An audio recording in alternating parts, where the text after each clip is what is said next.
Hello, I'm Janet Morena, Executive Director of Priests for Life. Welcome to our program, and as always, I'm joined by pro-life leader Frank Pavone. Yes. Welcome to the All program. Right, another program. Well, let's start with this point. Every time there's an election, we say this is the most important election. Everyone has to get involved. But why this year it's even to the 10th power? It's more important. Because the opposition has taken off their mask. We know for sure now they just want to arrogate all power to themselves. They want to destroy free and fair elections. Have we not seen that already? Right. And they're not only in their fraudulent action, but in their proposed legislation that would centralize all election power. They want one-party rule. Mark Levin wrote a book, The Democrat Party Hates America. I want to encourage people to get and read that book. We've been studying it on my other program, Praying for America. Right.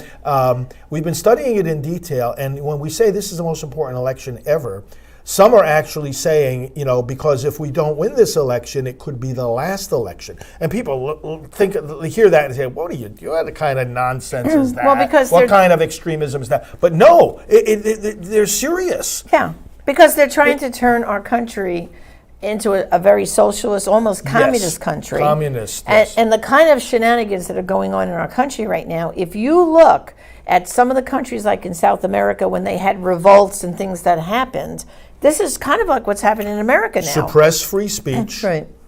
Try to imprison your political opponents. This has never happened before. That's what they're trying to do, is to try to put President Trump in prison. Destroy your right to self-defense, take away your firearms. This is what communist countries do when they're starting. So, it sounds, for those that aren't following this stuff, right, it really sounds exaggerated. It sounds like hyperbole.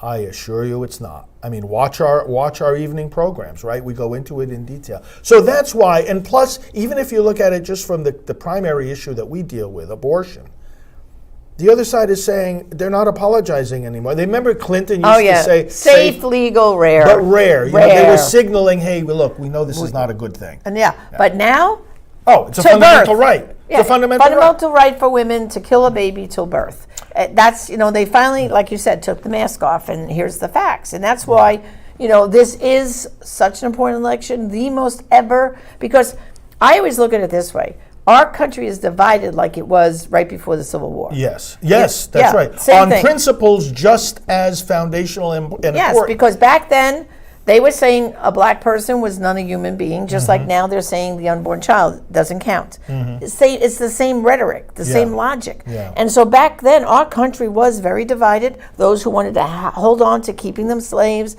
and those who wanted to let black people be free. There they were. We went to war over it. We're at that point right now. Yeah, because it's the unborn child under attack, and motherhood and fatherhood being totally the whole attacked. gender war too, and the indoctrination of children in our schools. This is more and more citizens. You know what I'm hearing even more than this is the most important election? I'm hearing another phrase even more than that, and I'm sure our audience is going to resonate with this. People who are saying this is good versus evil. That's what it is. Aren't you hearing that more? Yes, good versus evil. And that translates into the same thing. If good versus evil has come so to the fore and nobody's pretending it anymore, it's either rebellion against God or worship of God. It's one or the other. Right. Then that translates into, this is the most important election.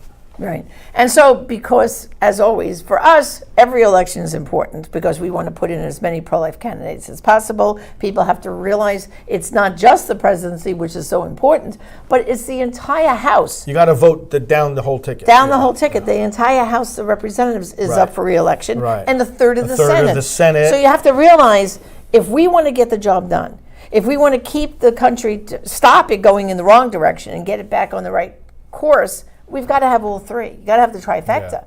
Because, even if we have, like now, we have the House by a slim margin, they can't get a lot done, because if they get a bill and they pass it and it gets over to the Senate, well, Schumer and the Democrats block it. They won't bring it to the floor for a vote even. And we had that with Pelosi, too. And of course, Biden will veto any good bill saving the unborn child. He only wants to promote more abortion. So it's very important that we go down the whole ticket and we get everything in order. All pro-life, the whole Republican ticket, really. And so that's why we have election volunteers, don't we? Yes. And it's so important because each month, and as it gets closer to an election, it'll be more than once a month. It'll be practically every week. We have Zoom calls with our volunteers. We have guest speakers to encourage them and give them up to date where we're standing with the election, where we have to focus. And we encourage them, and then we give them work to do out there in the grassroots, because voter contact is the only way we're going to win this. It's first voter registration, and then it has to be, once that period's up, which will be in the September, different states, the registration is a little bit different. But once that's over, then it's get out the vote. Get out the vote. So we need as many people as possible joining our election team now, don't we? There are still some primaries going on. Yes. And so what we do in these election trainings is, first of all, we make people aware of where are we in the election calendar. Right. So there are still some primaries going on now. Now, both on the Republican and Democrat side, the presidential candidates have secured their nominations. Right. In fact, it's still going to become official at the conventions. But the point is, the primaries are still important to participate in. First of all, they are a signal of the strength of the respective candidates. They are an opportunity to mobilize voters. Like if you have a voter who's been, sitting there on the sidelines for 10 years, and our goal is to get that person registered and out to vote, right? The primary is a perfect opportunity to do that. And the primary is not just about the presidential candidate, which, like you said, is secured. There's all kinds of other things. There are some very key Senate races that are in primaries and House. Yes. So if we want to get the best pro-life candidate to be in the general, we have to show up at the primary so that we get the best, like we're going to ride the best horse. So we train our in these training sessions that we're inviting people to take part in, and they go to prolifevote.com to sign up. One of the things we do is we show them the resources on our site, like stateelectioncalendar.org. They'll see all the dates. Right. And they'll have access to the dates about the primaries. Now, it's not just the primary dates. It's when does voter registration end for the primaries? When does early voting begin for the primaries? Because that's the other thing we're training people on, especially this year, is banking their vote. In other words, we have to we think in terms of the vote, but this year more than ever, we have to think in terms of the vote as the ballots. Right. It's the ballots that they have to be safe, secure, legal, and they have to be numerous. We got to get those ballots in and get them in early. We're really pushing. We've always pushed early. I'm very proud of this. We pushed early voting before it was a thing other than among the Democrats, right? So now, of course, the Republicans are on full board with this, President Trump and the whole party. It's like, yes, guys, because look, right? Early voting starts, right? The Democrats come out early, and the numbers of their votes go up and up and up and up and up. And meanwhile, Republicans are sitting home waiting for Election Day. Yeah. Then Election Day comes, and the number of votes cast by that point, Democrats have millions up here. Then we have like 12 hours to catch up. Does that make any sense? No, it doesn't. And the reason why you should do early voting is multiple reasons. Because in November, on Election Day, in a lot of states, you could get snowstorms. You could even get a blizzard. We saw that happening recently in a couple of special elections. In New York, for example. In New York, there was a special election for a congressional seat. Yeah. And because people didn't go early vote, that day there was a blizzard. There was a snowstorm. Yeah. And guess what? Our candidate only lost by a couple of hundred votes. And why? Because of the snow, because it was part of the district was in Long Island, New York, where if it snows there, forget it, they panic. And we lost by a couple of hundred votes. But what if everyone had voted early? Yeah. We could have won that seat. Yeah. And it's so important. So what can happen if you wait till November? Bad storms. It could be hail. It could be a tornado. It could be a blizzard. But you could wake up that morning and you could be sick, not feel good. Now you can't get to the poll. Oh, you could have car trouble. Or you could get called out of town on a business trip at the last minute, and now you didn't do an absentee ballot. Now you don't get to vote at all. There's so many reasons why you should do it as soon as you can, because other things might get in the way. So this is an example of what we cover on these election trainings, the mechanics of the election, the schedule of the election, the mechanics of the election. We also cover the messaging. of the election. How do you talk about the abortion issue? Abortion has come front and center, and we say, look, this is a simple choice. Instead of getting into the weeds of, should it be a 15-week ban? Do we want a national ban? It is up to the states. Here's the fundamental question. No, do the Americans want more abortion or less abortion? And polls show they want less. They want less. And they don't want their tax dollars to pay for it. Right. Now, what less abortion means, well, that's what you hash out once you figure out who's been elected and what kind of policies you want to enact. That's a deeper, more detailed question. Mm-hmm. But the choice is clear right now. The fork in the road is you want more abortion. For the Democrats, more abortion means no limits. That's right. No exception, no restriction, nothing. Nothing. They don't, when they talk about choice for women, they don't even want to let a woman have a real choice because they don't want to let the abortion clinic have to tell the woman about fetal development or tell them about the risks of the abortion. None of that. Or the alternatives. All the alternatives. Zero. So it's not really in fact, about they choice. Want the opposite. They want the pregnancy centers that exist to provide an alternative to abortion. They actually want the pregnancy centers to refer people for abortions. Yeah, they're extreme. They're the ones who are extreme. And we tell people how to message on this. Remember, our two things are point out the extremism of the other side and point out the compassion of our side. That's so right. in these election trainings, people come away from that really feeling confident and equipped. And when are people going to speak up more? They're going to speak up more the more confident they feel. That's right. So I really want people to go to prolifevote.com. First of all, we always have an action alert there. And look in that action alert box. And that's where they can sign up. And that's where you can click to be a volunteer. Right. And don't worry, we're not going to bother you with the blizzard of emails. Once a month, you're going to get an email giving you a Zoom link to our election call, so you can be on it. And then if you can't, we send a follow-up email where you can, listen to what you missed. Mm-hmm. And then we want to hear back from you. What have you accomplished? And remember on the last call, because I'm a teacher, I gave them a homework assignment. I said, listen, we've been telling you about checkyourvoterregistration.com and make sure everyone's registered to vote. I said, now, here's your homework assignment. I want you to go to all your pro-life family and friends, and I want you to go and find out. Check. You go with your iPad and go to Check Your Voter Registration and do it with them. Have them check to see if they're properly registered. Yes. And remember, a few of the volunteers said, I was shocked. Several of my good friends weren't properly registered, and I helped them get registered. Yeah. Imagine? Yeah. And then 2 people, they had moved, or the address was wrong. They had to fix things. Mm-hmm. So it's so important because our calls will equip you to get the job done. They really will. Yeah. And there's also a dynamic on these calls. These election calls. We're seeing everyone's face. We're on Zoom. It's very personal. It's intimate. And they get a chance to ask questions directly of me and our guests, and we had Debbie Wuthnow on from the iVoterGuide.com, right? And the best online voter guide, iVoterGuide.com.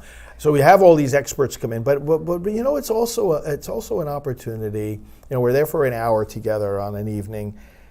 It's an opportunity just to like, hey, did you guys see that crazy thing that happened, with the election? And there's a lot of crazy things happening. And we sort of it's like a chance to vent with each other and talk about things with people of like mind.